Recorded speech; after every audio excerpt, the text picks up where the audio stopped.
இன்றைக்கி நம்ம பார்க்கக்கூடிய டாபிக் ப்ராபகேஷன் ஆஃப் எரர்ஸ். தமிழில் வந்து பிழைகளின் பரவுதல் அப்படின்னு சொல்லுவாங்க.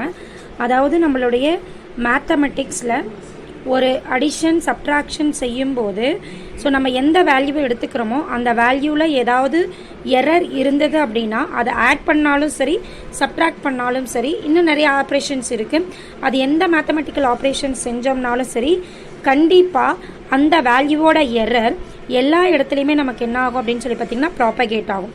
அது எப்படி ப்ராபகேட் ஆகுது அப்படிங்கிறத நம்ம பார்க்குறது தான் என்னென்னு சொல்லணும்னா ப்ராபகேஷன் ஆஃப் எரர்ஸ் அப்படின்னு சொல்லுவாங்க. ஸோ தமிழில் சொல்லணும் அப்படின்னா ஒரு கணக்கீடு நான் செய்கிறேன், அந்த கணக்கீடு செய்கிறதுக்காக நான் எடுத்துக்கக்கூடிய மதிப்புகளில் கண்டிப்பாக பிழை இருந்தது அப்படின்னா டோட்டலாக நான் என்ன மதிப்பீடு செய்கிறேனோ அந்த விடையிலையும் பார்த்தீங்க அப்படின்னா அந்த பிழையோடைய மதிப்பு வந்து எனக்கு இருக்கும். அது எப்படியெல்லாம் இருக்குது அப்படின்னு சொல்லி நம்ம பார்க்குறது தான் பிழைகளின் பரவுதல் அப்படின்னு சொல்லுவாங்க. ஸோ நம்மளுடைய பிழைகளின் பரவுதலில் என்னென்ன டைப் இருக்குது அப்படின்னு சொல்லி பார்த்தீங்கன்னா ஃபர்ஸ்ட் ஒன் கூட்டல் அப்படின்னு சொல்லுவாங்க. அதாவது இங்கிலீஷில் என்ன அப்படின்னா எரர்ஸ் இன்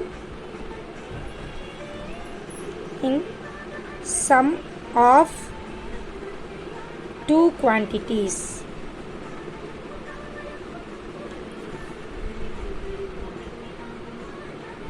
கூடுதலின்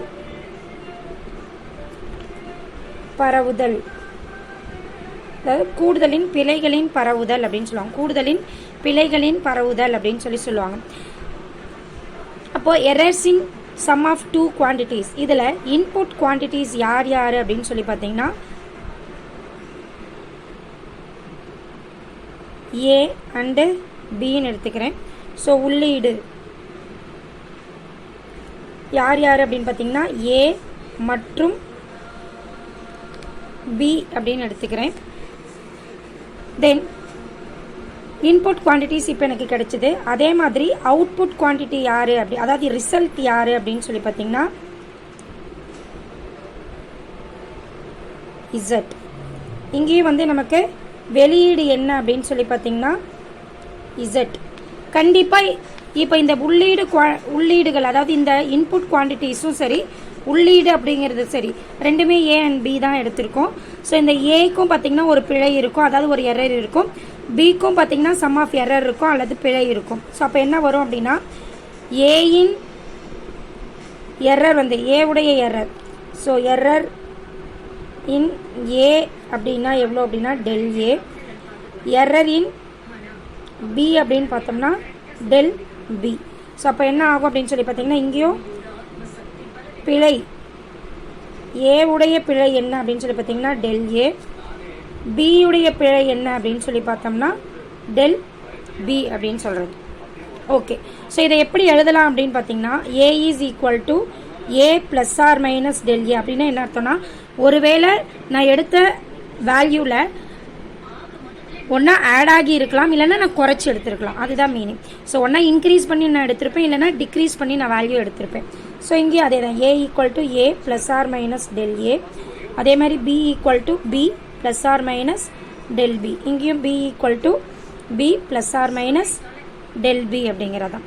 ஸோ இப்போ நமக்கு இன்புட்டு அதாவது உள்ளீடு ரெண்டுமே எனக்கு எரரில் இருக்குது, அதாவது பிழையில் இருக்குது அப்படின்னா கண்டிப்பாக எனக்கு அவுட்புட்டும் அதாவது வெளியீடும் எனக்கு என்னவாக தான் இருக்கும் அப்படின்னு சொல்லி பார்த்தீங்கன்னா எரராக தான் இருக்கும். அப்போ அதை என்ன எழுதுறேன்னா Z plus R minus del Z அப்படின்னு இருக்குது. அப்போ இசட் எனக்கு கூடுதலாகவும் இருக்கலாம் அல்லது குறைவாகவும் இருக்கலாம். அப்போ Z plus R minus del Z நமக்கு அதாவது இரண்டு மதிப்புகளை கூட்டுறதுனால நமக்கு என்ன கிடைக்கிது விடை அப்படிங்கிறது தான் வந்து இந்த இசட் அப்படிங்கிறது. ஸோ இப்போ நான் இசட் எடுத்து எழுதுகிறேன்.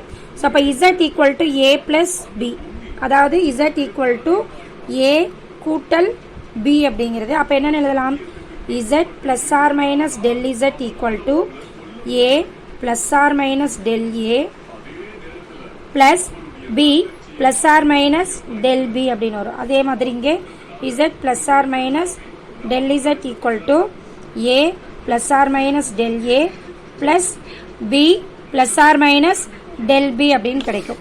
ஸோ அப்போது இசட் ஓகே, இசட் அப்படிங்கிறது okay, plus R minus del இசட்டுங்கிறது ஓகே.